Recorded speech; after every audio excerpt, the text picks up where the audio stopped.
Hello everyone, here I am once again with a very important revision video. I've been getting a lot of emails and comments regarding one difficult question for organizational commerce and management, and that is about the answers for Justify. So if you see, I have already posted videos on the most important questions. In this video, we are going to be discussing those Justify questions which do not have direct answers in your textbook. So hoping everybody is going to be there till the end.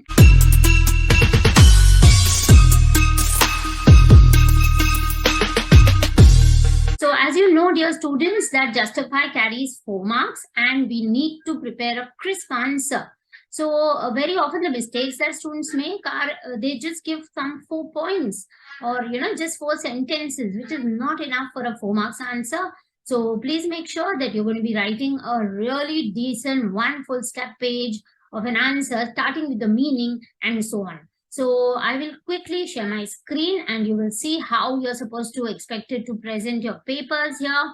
If you will see here, you have your particular answer to the most important ones. Now, remember when I'm talking about this, we will be making sure that you have a complete idea of what exactly you're supposed to be writing down. So we start right away. And if you will see here, we are going to be talking about the most important Justify answers. So to begin with, the very first and the very, very important answer that we are going to be talking about is management principles are flexible in nature. So if you will see that in the notes, in the very beginning, where you have the answer on nature of principles of management, chapter number 1, please remember that in different parts, okay, in 3 to 4 different places, you have these points. I have compiled all of them together, and please remember for 4 marks, you must write this much to make sure that you get full 4 marks. Yes, I repeat, Justify full 4 marks are possible, but provided you really give a very good comprehensive answer. So if you will see here, I have already compiled the different parts, so it's not, these are 6 Justify answers that I'm discussing right now, which are not given directly in your textbooks. So they are not direct questions, okay? Suppose they ask you marketing is important to consumers, there's a direct answer. There are points given and that's all will suffice. But these 6 Justifies that I'm going to discuss in this video are those which are not given completely and you have to pick up from different parts. So I've done the hard work for you. So please do share, subscribe, like, comment, let me know what I can do. And here we start with our first Justify question. As you see the very first line, what are we going to start with? Management principles act as guidelines for managerial decision making. Okay, so you have to tackle organizational situations as well as solving problems. And naturally, so what are we starting with? The first thing we are mentioning is the meaning of what are management principles. Okay, they are something which helps the manager in making decisions. Simple. Then again, we have to see, we are giving a hint in this sentence also, that you have to tackle different situations. Okay, you have to tackle organizational situations as well as whatever problems may be there. There may be problem of absenteeism, there may be problem of low quality in the production, there will be problems of complaints coming from customers for the services. Whatever is the nature, manager will have to find solutions, he'll have to take decisions. And so these management principles are flexible, they are not rigid. If you'll see, so first we explain the meaning and now we start with the different points. The first one, management principles are something which evolve. Okay, evolve का मतलब होता है जो कुछ सालों के research और study के बाद बेहतर होते जाता है, चेंज होते जाता है. So they evolve through observation, analysis and experiment. So managers क्या करते हैं? मैनेजर्स सिचुएशन को ऑब्जर्व करते हैं कि मैंने ये जब डिसीजन लिया तो इस तरह से प्रॉब्लम हुआ, तो अब मुझे दूसरी तरह ट्राई करना है. सो ये ऑब्जर्व किया जाता है, एनालाइज किया जाता है, एक्सपेरिमेंट्स किए जाते हैं एंड उसी से बनता है management principle. So these management principles also definitely change according to situation. They change. Small and large organization में अलग तरह से decisions लिए जाने पड़ेंगे, as well as nature. Sometimes it is a factory, sometimes it is a service provider, So in different types of organizations also management principles will have to be used differently. So ये हो गया हमारा पहला कारण कि क्यों management principles flexible होने चाहिए और फ्लेक्सिबल होते हैं. Now you see the second point there. Management principles can be adjusted or modified. ये सारे वर्ड्स अगर आप देखोगे आपके टेक्स्ट बुक में है. मैनेजमेंट प्रिंसिपल्स वो होते हैं जिनको हम एडजस्ट कर सकते हैं, मॉडिफाई, चेंज, ऑल्टर कर सकते हैं. Managers can be flexible depending on their requirement. जैसा रिक्वायरमेंट, जैसी जरूरत है उसके मुताबिक आपको अपने प्रिंसिपल्स को यूज करना होगा to suit the requirement. And the situations naturally keep changing. As we always talk about that during the years of COVID, we also saw that so many principles, like work from home was never a concept. But जैसा situation तो work from home भी, बहुत ही useful हो गया. तो naturally management principles को आप जो भी आपके discipline का principle है, नहीं सबको office report करना ही है, इस प्रिंसिपल को हमें मॉडिफाई करना पड़ा, वर्क फ्रॉम होम अलाउ करना पड़ा. तो इस तरह से ये एग्जाम्पल हम दे सकते हैं कि कैसे आपको सिचुएशन के मुताबिक मॉडिफाई करना पड़ेगा, रिक्वायरमेंट के मुताबिक प्रिंसिपल्स को फ्लेक्सिबल होना होगा. The another reason that you have there, management principles are applied in different ways in different situations. For example, if you will see that जो management principles हम फैक्ट्री में यूज करते हैं, वही management principles commercial organisation, service providers के लिए नहीं use कर सकते हैं या अलग तरीके से यूज करना होगा. सो प्रिंसिपल्स लाइक से for example you have management principle of centralisation where it says that the head should have centralized control as well as there should be balance between how much he must keep control in his hands and how much he must delegate. So if it is different situation, these principles will have to be use differently. और एक कारण हम दे रहे हैं कि कोई भी दो सर्कमस्टेंसेस सेम बिल्कुल नहीं होंगे. एंड खास तौर पे आज के जमाने में जब modern businesses become very very dynamic, तो ये और भी ज्यादा जरूरी हो गया. It's even more important that management principles also will have to be changed accordingly. So when you are giving a justify answer, dear students, please note कि आपको खास तौर से ये मेंशन करना है that management principles are flexible and can be changed or modified according to the situation. तो ये जो sentences को क्या बोलेंगे हम? Conclusion. तो हमने शुरुआत कैसे की? हमने शुरुआत में meaning दिया. आप और भी ज्यादा इसके ऊपर explanation लिख सकते हो. ये बिल्कुल बेसिक वाला मैंने आंसर दिया है. आप चाहो तो थोड़े से और मैनेजमेंट प्रिंसिपल्स के बारे में एग्जाम्पल्स भी दे सकते हो. एंड देन आप उसके इस तरह से रीजंस दे सकते हो कि क्यों मैनेजमेंट प्रिंसिपल्स को फ्लेक्सिबल होना जरूरी. तो ये हो गया अपना पहले जस्टिफाई का आंसर. अब और एक है बोर्ड के लिए. अब तक लास्ट 3 बोर्ड पेपर्स में तो ये नए पैटर्न में नहीं पूछा गया है, but however it was something which was popular in the earlier board paper pattern, so I have discussed it here. Overdraft facility is given to current account holders. Chapter number 4 business services. Banking के topic में जब functions of banking के नीचे ये जो topic आता है, जहां हम लोन्स एंड एडवांसेस के टॉपिक को फंक्शन को डिस्कस करते हैं. तो ओवरड्राफ्ट बेसिकली क्या है? Overdraft facility is given to current account. Current account कौन खोलता है? हम यहाँ देख रहे हैं कि current account is open by businessman. और किस कारण से? For banking transactions. Okay, so जो भी उनके अमाउंट्स डिपॉजिट होने वाले हैं, चेक्स डिपॉजिट होने वाले हैं, पेमेंट ट्रांसफर होने वाले हैं, एंड जो भी पेमेंट्स कर, तो ये सारे बिजनेस ट्रांजैक्शंस के लिए करंट अकाउंट होता है. जैसे कि हम जानते हैं कि any number of time current account से आप पैसे डिपॉजिट या विड्रॉ कर सकते हो. इंटरेस्ट रेट नहीं दिया जाता. अब आपको देना है रीजन कि ओवरड्राफ्ट फैसिलिटी करंट अकाउंट को दिया जाता है, इसको आप जस्टिफाई कीजिए. अब जैसे हम आगे बढ़ते हुए बताते हैं कि ओवरड्राफ्ट होता क्या है. तो पहले करंट अकाउंट के बारे में बता दिया, अब बता रहे हैं कि ओवरड्राफ्ट क्या होता है. So bank overdraft is a temporary arrangement. So we have to explain the meaning which is given with a bank for which a customer, जो customer कौन होगा? He is a current account holder and उसे क्या allow किया जाता है? With permission with the bank manager, with he has to give an application and then he will be allowed or sanctioned or given a overdraft facility, OD facility बोला जाता है. तो he is allowed. OD facility दे रहा मतलब क्या है, उसे अपने अकाउंट से जितना बैलेंस है उससे ज्यादा ओवरड्रॉ करने की परमिशन दी जाती है. So he can withdraw money in excess. जितना है 50,000 है तो वो 2.5 लाख विथड्रॉ कर सकता है. तो 2 लाख का ओवरड्राफ्ट फैसिलिटी मिला है उसे. So he can draw in excess of his own credit balance up to a certain limit, naturally, which is sanctioned by the bank. You cannot, there's a limit. They will allow only after that you can overdraw. This facility is extended on the basis of, क्या ये किसी को भी दे सकते हैं? नहीं. जब आप अप्लाई करते हो तो आपके इसके सामने कुछ सिक्योरिटी देनी होगी, right? So you'll have to maybe give some of your security like gold or you have your property papers आपको बैंक के पास रखने होंगे.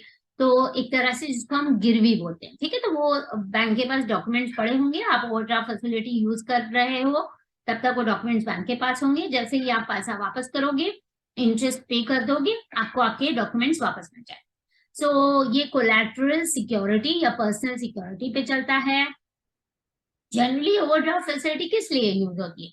It is not use to buy a house. It is not used for educational facility. It's generally used by businessman, okay, traders, manufacturers, industrialist, जिनको temporary period के लिए, working capital के लिए, कुछ समय के लिए पैसों की जरूरत होती है. तो वो ओडी फैसिलिटी अपने जो बैंक उनको बरसों से जानता है, जहां उनका बैंक अकाउंट है, वहां से वो बोरो कर सकते हैं. सो द बोरोअर्स नेचुरली उनको इंटरेस्ट पे करना होता है. और इंटरेस्ट किसके ऊपर पे करना होता है? सारे अमाउंट जो सैंक्शन किया उस पर नहीं पे करना है. आप सैंक्शन अमाउंट में से एक्चुअली कितना यूज कर रहे हो. So you have to pay interest on the actual amount which is overdrawn, correct? और इसी समय एक बहुत इंपॉर्टेंट बात हम कर सकते हैं कि ये सिर्फ करंट अकाउंट के लिए फैसिलिटी होती है. सेविंग्स अकाउंट होल्डर के लिए, जो खाता लोग अपने चेक्स क्लियर करने के लिए या सेविंग्स के लिए रखते हैं, उन्हें ओवरड्राफ्ट फैसिलिटी नहीं दी जाती है. Alright. So overdraft facility, as you see, is a short-term credit allowed, especially to current account holders. All right. I hope the second answer is also very clear. Quickly moving on to the third, very important. I'll repeat. यहाँ पर हम 6 justify questions discuss कर रहे हैं, जिनके answer directly text book में नहीं मिल पाते हैं. Extremely important for the board. हो सकता है कि जो 4 जस्टिफाई आपके क्वेश्चन पेपर में आने वाले हैं, उनमें से 2, शायद कम से कम 1 तो जरूर होगा आपके बोर्ड में. जस्टिफाई आपको पूरे क्वेश्चन पेपर में 2 ही अटेम्प्ट करने हैं. 4 will be given in the question paper, out of which you have to attempt 2. So please do only the most important ones. Otherwise, you will spend too much of time studying it. So don't waste your time. ज्यादा tension मत लो इसका. ये 6 कर डालो. उसके अलावा जो important है, मैं आपको वापस एक बार वो स्क्रीन बताने वाली हूँ, जो दूसरे वीडियो में मैंने डाला हुआ है. उससे आपकी जस्टिफाई की पूरे 8 मार्क्स की गारंटी हो जाएगी. चलो आगे बढ़ते हैं. Third one, chapter number 6, social responsibilities of business organisation. Question is, business organisations have many social responsibilities. So जैसा कि आप जानते हो कि मैं काफी सालों से मॉडरेटर रह चुकी हूँ, कई सालों से ओसी पढ़ा रही हूँ. तो आई एम श्योर आपको पता होगा कि बोर्ड में जो एक्सपेक्ट होता है, बोर्ड में जो बहुत ही ज्यादा इम्पोर्टेंट है, उन्हीं क्वेश्चंस को मैं आपके सामने हमेशा पेश करती हूँ. तो प्लीज मेक श्योर दैट कई सारे वीडियो चैनल्स पर आपको ऐसे क्वेश्चंस मिलेंगे जो शायद बोर्ड में एक्चुअली इम्पोर्टेंट है ही नहीं. तो प्लीज, अब टाइम नहीं है, आपको बहुत ही ज्यादा फोकस की पढ़ाई करनी है और मोस्ट इंपॉर्टेंट वाले बहुत अच्छे से करो. तो you will be really getting full marks in justify also. चलो शुरू करते हैं. आंसर कैसे शुरू किया हमने? We are talking about meaning of social responsibility. हर जगह पर हमने शुरुआत किया है उस कॉन्सेप्ट के मीनिंग. पहले ओवरड्राफ्ट का, करंट अकाउंट का मीनिंग बताया. Accordingly now we will talk about the meaning of social responsibility. तो business organizations profit motive पे चलते हैं, ये बात सही, बट इसके अलावा वो उनका sole aim नहीं होना चाहिए. It is not their sole aim. They also have to be committed to the society. समाज में रहकर प्रॉफिट कमा रहे हैं, समाज में रहकर कंज्यूमर्स उनके प्रोडक्ट ले रहे हैं, सरकार की वजह से वो बिल्कुल safe law and order environment में बिजनेस कर रहे हैं, तो उनकी भी रिस्पॉन्सिबिलिटी बनती है। सोशल रिस्पॉन्सिबिलिटी क्या है? It's an obligation. ऑब्लिगेशन का दूसरा वर्ड बोल सकते हैं responsibility, to take those decisions, those actions which are in the interest of the society. ऐसे निर्णय लीजिए, ऐसे काम कीजिए, ऐसी एक्शन लीजिए जो समाज के हित में हो, समाज को उसकी वजह से नुकसान ना हो। ऑलराइट, तो ये हमारा मीनिंग हो गया। अब देखो, आप इसी पैराग्राफ में आपको 1 मार्क 2 मार्क के लिए व्हाट इज सोशल रिस्पॉन्सिबिलिटी का आंसर भी मिल सकता है। यहीं से एक्सप्लेन टर्म और कॉन्सेप्ट के लिए ये सारी चीजें हर जगह पे रिपीट होगी। आगे देखते हैं हम यहाँ पर, business organisations have responsibility towards various interest groups. जो आपके चैप्टर में आपको डिफरेंट इंटरेस्ट ग्रुप्स दिए हैं वो मेंशन करना है। सेकंड, आप देखोगे एक आंसर है आपको, business organisation need of social responsibility. वहीं से ये सारे पॉइंट्स है, बोर्ड के मॉडल आंसर पेपर में भी इन्हीं पॉइंट्स में से जो टीचर्स को पेपर्स चेक करना है उनको यहाँ से एस्पेक्ट्स पॉइंट्स दिए जाते हैं, उन्हीं को इलेबोरेट करके एक अच्छा खासा आंसर बनाया हुआ है। तो प्लीज प्लीज रेफर कीजिए, फुल 4 मार्क्स मिल सकते हैं। Business organisation expected to meet social responsibility क्यों निभानी है? बिकॉज आज समाज बदल रहा है। पीपल अंडरस्टैंड दैट एक कंपनी सिर्फ प्रॉफिट कमाने के लिए नहीं, सिर्फ गुड्स प्रोवाइड नहीं करना है, they also have to be responsible citizens and they have to contribute towards social welfare. So profit maximization alone is not the goal. They have to contribute for social welfare. Third reason जो हम दे रहे हैं, जो आपके ही उसी answer में need में है, जो मैंने पॉइंट हाईलाइट किया हुआ है, ये जो हाईलाइटेड वर्ड्स हैं स्टूडेंट्स, उनको आप अंडरलाइन कीजिए। अंडरलाइन करेंगे तो आपको रियली इससे एग्जामिनर बिल्कुल फोकस रहेगा एंड आपका पूरा मैटर उनको एक ग्लांस में क्लियर हो जाएगा कि बच्चे ने अच्छे से पढ़ाई करके लिखा हुआ है। Since the organization is concerned with maintaining reputation, naturally उन्हें अगर लोगों में अच्छी इंप्रेशन जमानी है तो उनको सोशली रिस्पॉन्सिबल रहना होगा, पोल्यूशन नहीं स्प्रेड करना होगा, रिसोर्सेज वेस्ट नहीं करने होंगे, उनका बिहेवियर कस्टमर की तरफ रिस्पॉन्सिबल होना चाहिए। किसी भी तरह से देखिए, जो ये पुअर हेल्थ टू कम्युनिटी, कई बार हम देखते हैं कि products are made in such a way that they are harmful to the health and safety of the consumers. तो इस तरह से यू सी दैट रेप्यूटेशन में हम सेल्स बढ़ना, ग्रोथ करना, ब्रांड बिल्डिंग, ये सब पॉसिबल होगा, जबकि बिजनेस ऑर्गेनाइजेशंस के लिए एनवायरनमेंट को प्रोटेक्ट करना भी बहुत ही रिस्पॉन्सिबल है। तो देखेंगे रेप्यूटेशन से क्या फायदा होगा, brand building, increase in sales, profitability, growth. Protection of environment के लिए फिर 3-4 एस्पेक्ट दिए हैं। They have to save any kind of pollution, air, water, noise, plus resources को वेस्ट नहीं करना है, और इररिस्पॉन्सिबल प्रोडक्ट्स नहीं बनाइए जिससे कि हेल्थ एंड सेफ्टी का कॉम्प्रोमाइज हो सके। ठीक है, उसी तरह सोशल रिस्पॉन्सिबिलिटी इसलिए भी निभानी है because law, there is a special law, now you have to be really careful and government is trying their best that irresponsible companies को गैर कानूनी कामों के लिए पनिश किया जाए। तो ये सारे पॉइंट्स रीजंस हो गए कि कंपनीज ने क्यों रिस्पॉन्सिबिलिटी निभानी है। हर आंसर की तरह देखो यहाँ भी हमने लास्ट में कंक्लूजन लिखा हुआ है।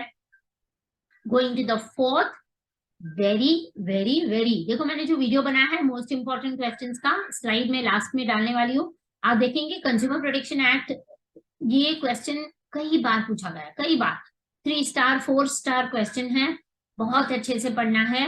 अब देखो कंज्यूमर प्रोटेक्शन नेचुरली कंज्यूमर्स के लिए है, अब इसके कारण क्या है, ये एक आंसर है, बड़ा पेचीदा आंसर है डियर स्टूडेंट्स, बहुत सारी चीजों को मिलाकर ये इम्पोर्टेंट आंसर बना है। आप देखोगे सारी चीजें टेक्स्ट बुक में है, बट आपको किस तरह से मैंने जोड़कर बनाया है, ये आपका अगर ध्यान से टेक्स्ट बुक में देखोगे तो आपको बहुत ही इंटरेस्टिंग लगे। शुरुआत करते हैं, कंज्यूमर प्रोटेक्शन एक्ट क्या है। सेंट्रल गवर्नमेंट इनिशियली सबसे पहले ये पास हुआ था 1986 में, इसके बाद वापस ministry of law and justice ने एक नया एक्ट 2019 में प्रपोज किया गया था। ये एक्ट क्या है, अंडर द एक्ट एक सिस्टम बनाई गई है, एक सेटअप बनाया गया है जिससे कंज्यूमर के ग्रीवेंस, प्रॉब्लम्स, डिस्प्यूट्स, झगड़े, क्वारल्स, ओके, सप्लायर्स के साथ जिनसे उन्होंने, सेलर्स के साथ जब उनकी कोई डिस्प्यूट हो जाती है, अनबन हो जाती है, तो वो सॉल्व करने के लिए ये एक्ट बनाया गया। अब what is the reason? Okay, ये कंज्यूमर्स के लिए है, इसे हमें प्रूव करना है, जस्टिफाई करना है। पहला कारण, सबसे पहले इस लॉ में बहुत सारे राइट्स, ओके, कंज्यूमर्स के लिए गए हैं। For the first time rights of consumers were recognised, जैसे कि rights of consumers like right to choose, right to safety, right to redressal, माने कॉम्पेंसेशन, नुकसान भरपाई। तो जब भी कंज्यूमर कोर्ट में जाता है तो उसे ये नहीं है कि सेलर को जेल में डाले, उसे ये है कि मुझे मेरा मुआवजा, रिड्रेसल, मेरा कॉम्पेंसेशन मुझे मिलना चाहिए। सिमिलरली दूसरा कारण क्या है, ये एक्ट कंज्यूमर्स के लिए क्यों है? बिकॉज ये एक्ट ने कंज्यूमर डिस्प्यूट रिड्रेसल एजेंसी को सेटअप किया है, हर डिस्ट्रिक्ट में, हर स्टेट में, नेशनल लेवल पर, डिपेंडिंग ऑन आपका क्लेम अमाउंट कितना है, आप डिस्ट्रिक्ट लेवल के पास जा सकते हो, स्टेट कमीशन या नेशनल कमीशन के पास जाकर आप कंप्लेन लॉन्च कर सकते हो। ये इस लॉ के नीचे पूरा अरेंजमेंट हुआ है। ऑल्सो कोई भी इंडिविजुअल, कंज्यूमर और एसोसिएशन वो कंप्लेन कर सकते हैं जो रिस्पेक्टिव अमाउंट के मुताबिक है, और आप उस कमीशन में जाकर कंप्लेन रजिस्टर करा सकते हो और कॉम्पेंसेशन, नुकसान भरपाई क्लेम कर सकते हो। Reason number 4, Act has covered complaints of consumers against business organization। वो सारे complaints जो उनके लिए अनफेयर ट्रेड प्रैक्टिस हो, या हैजार्डस गुड हो, या चीटिंग हो, मिसलीडिंग एडवर्टाइजमेंट हो, ये सभी के खिलाफ आप जाकर कंज्यूमर कमीशन में डिस्ट्रिक्ट, स्टेट या नेशनल में कंप्लेन कर सकते हो। The fifth one, important for the board, principle of indemnity not applicable to life insurance। जैसे हमने हर आंसर की शुरुआत की है, यहाँ भी हम पहले क्या शुरू करेंगे, मीनिंग देना है। What is indemnity? Indemnity is a guarantee. What is the guarantee that is given? That जो इंश्योर्ड है, जिसका, जो इंश्योरेंस कंपनी के पास जाकर इंश्योरेंस पॉलिसी ले रहा है, उस इंश्योर्ड को उसी फाइनेंशियल पोजीशन में रखा जाएगा as he was before the happening of the uncertain event। Fire लगने से पहले या थेफ्ट होने के पहले जो भी इंश्योरेंस निकाला है, उसके बिल्कुल पहले जैसी कंडीशन में माल था, मशीन था, प्रॉपर्टी थी, उसी कंडीशन में वापस उसे दिया जाएगा। समझो पुरानी मशीन थी तो उतने ही पैसे मिलेंगे कि वो पुरानी जैसी मशीन खरीद सके, ब्रांड न्यू मशीन खरीदने के पैसे नहीं मिलेंगे। So indemnity says, second line, if you will see the details, according to indemnity, insured shall be compensated only for the actual loss। जितना नुकसान हुआ है उतना ही मिलेगा। पुरानी मशीन जल गई है तो ब्रांड न्यू मशीन खरीदने के पैसे नहीं मिलेंगे, कॉम्पेंसेशन नहीं मिलेगा। बिकॉज अदरवाइज आपका आग लगने से, अनसर्टेन इवेंट के होने से आपको प्रॉफिट हो जाता है। Indemnity says no profit, uncertain event, आग लगने से प्रॉफिट नहीं हो सकता आपका, आपका जो नुकसान हुआ है वो आपको मिल जाएगा। So no profit can be made by the contract of, out of the contract of insurance. आगे, all insurances except life. Life insurance में हम ये बिल्कुल नहीं बोल सकते हैं कि जिस इंश्योर्ड की डेथ हुई है उसकी वैल्यू क्या थी और वो हम उतना ही देंगे, not possible. Human life can not be measured in monetary terms, and इसलिए इंडेमनिटी फायर को एप्लीकेबल है, मरीन इंश्योरेंस को एप्लीकेबल है, जनरल इंश्योरेंस को, but it is not applicable to life insurance. Simple सा मीनिंग है, बहुत बच्चे इसमें मार्क्स खो बैठते हैं, तो प्लीज केयरफुली समझ लीजिए इस कॉन्सेप्ट को। यही इंडेमनिटी का, यही पैराग्राफ आप जब प्रिंसिपल ऑफ इंश्योरेंस के लॉन्ग आंसर में भी अगर ये आंसर लिखते हो, ये पॉइंट्स लिखते हो, तो it will make a superb impression on the examiner. Point number 3, जैसे in case of life insurance contract, indemnity is not applicable. This is because loss of life can not be measured in terms of money. Point number 4, life insurance is a contract of assurance. Insurer agrees to pay an amount on the happening of the contingency, माने in case of death और time period, दोनों में से जो पहले होगा तब पैसे मिलेंगे, it has got nothing to do with कितना नुकसान हुआ उतना ही मिलेगा, not possible. Under indemnity the amount of actual compensation is limited. इधर जितना आपने अमाउंट, जितनी वैल्यू का इंश्योरेंस लिया है या जितना नुकसान हुआ है, दोनों में से अगर आपकी पॉलिसी 10 लाख की है but you have suffered a loss only of 5 lakhs, obviously you will get only 5 lakhs. अगर पूरा 10 लाख मिलता है तो आप प्रॉफिट करते हो, which is not allowed according to indemnity. So ये है आंसर आपका इंडेमनिटी के लिए. फिर एक बार कंक्लूजन पे ध्यान दीजिए. 10 fire, marine and general insurance are contracts of indemnity and principle of indemnity does not apply to life insurance. I repeat, अगर आपको लॉन्ग आंसर आता है प्रिंसिपल्स ऑफ इंश्योरेंस, तो ये पैराग्राफ यही सेम आप वहां भी लिखोगे तो बहुत अच्छी इंप्रेशन बन जाएगी. The last and the sixth important justify answer that I want to discuss in this video: e-business allows you to work in any field across the globe. कई बार पूछा है, बहुत पॉपुलर है. और इसी के ऑप्शन में दूसरा ये भी कई बार आ रहा है, e-business शुरू करना, to start e business is easier than traditional business. Okay, आपके टेक्स्ट बुक में अगर आप देखोगे इमर्जिंग मोड्स ऑफ बिजनेस के चैप्टर में एक पूरा डायग्रामेटिक रिप्रेजेंटेशन दिया है. ई बिजनेस ट्रेडिशनल बिजनेस का डिस्टिंक्शन भी दिया है. डिस्टिंक्शन बोर्ड के लिए इतना इंपॉर्टेंट नहीं है, मैंने मेरे वीडियो में बताया हुआ है. इसके अलावा आप देखोगे इन सभी जगहों से मिलाकर एक बहुत बढ़िया सा आंसर मिला है. फुल 4 मार्क्स मिलेंगे अगर इसके सारे पॉइंट्स लिखोगे. स्टार्ट करते हैं मीनिंग. ई बिजनेस और इलेक्ट्रॉनिक बिजनेस क्या होता है? 1 सेकेंड, 2 मार्क्स के लिए भी याद कर सकते हो. It is the administration of conducting business via internet. This would include, क्या क्या इंक्लूड कर सकते हैं इसमें? Buying and selling of goods, buying and selling of services, plus technical data, technical support provide करना, कस्टमर सपोर्ट प्रोवाइड करना, जैसे कि Aadhaar card, passport, income tax returns, ये सभी कुछ जो मिलाकर जो सर्विसेज हैं जो इंटरनेट के थ्रू होती है, ये सभी कुछ आ जाता है ई बिजनेस के नीचे.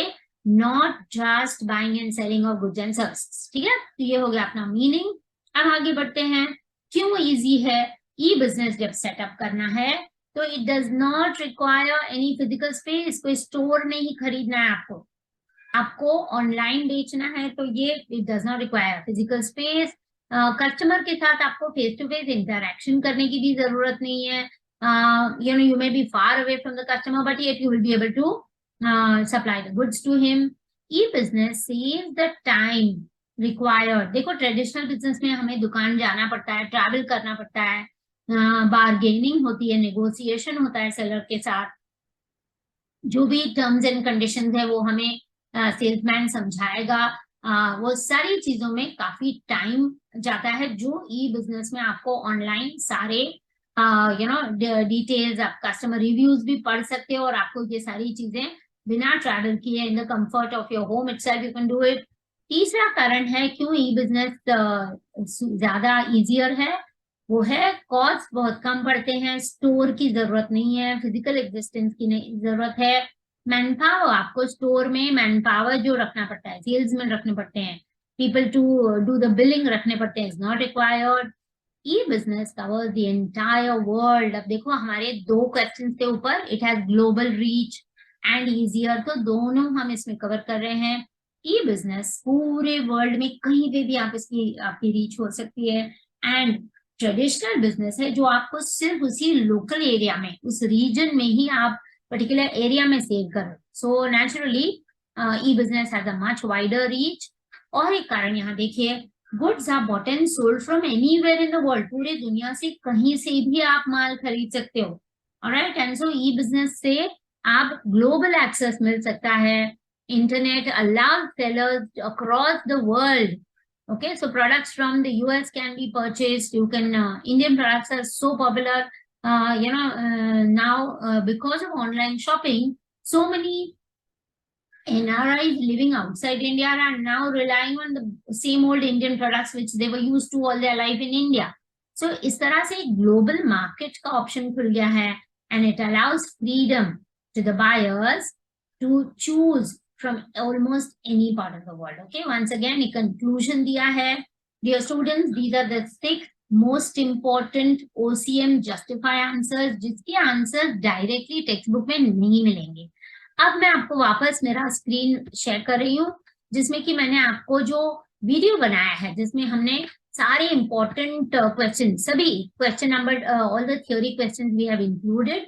तो वो सारे क्वेश्चंस के अलावा हम यहाँ देखेंगे कि जो मैंने यहाँ आपको उस वीडियो में बताया है वो वापस मैं यहाँ स्क्रीन शेयर कर रही हूँ. अब देखिए, फर्स्ट हमने ऑलरेडी डिस्कस किया है, सेकंड चैप्टर की जस्टिफाई इंपॉर्टेंट नहीं है. अगर आप कर रहे हो तो इसके आपको डायरेक्ट आंसर मिल सकते हैं. चैप्टर नंबर 4 का हमने इंडेमनिटी वाला आंसर किया.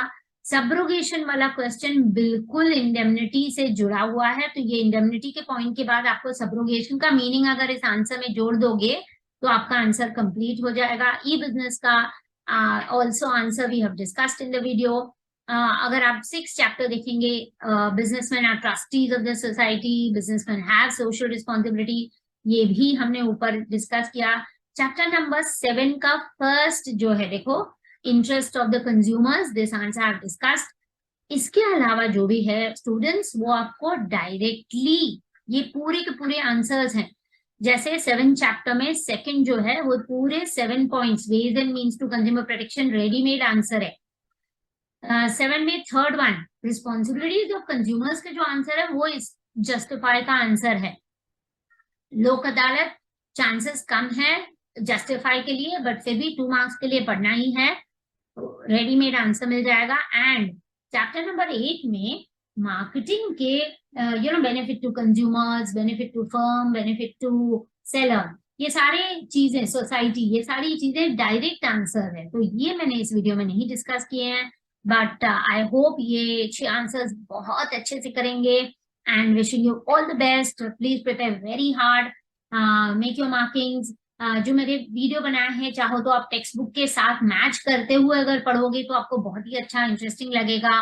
अदरवाइज ये 6 के 6 अगर आप देखोगे तो बिल्कुल आप तैयार हो for the 8 marks question of justify in your board exam. Thank you very much. Please share, subscribe, because I'm planning to make lots of more videos. Next मैं कोशिश करने वाली हूँ बोर्ड पेपर्स जो 3 हो चुके हैं वो भी सॉल्व करने वाली हूँ, तो जुड़े रहिए. And that's all for now.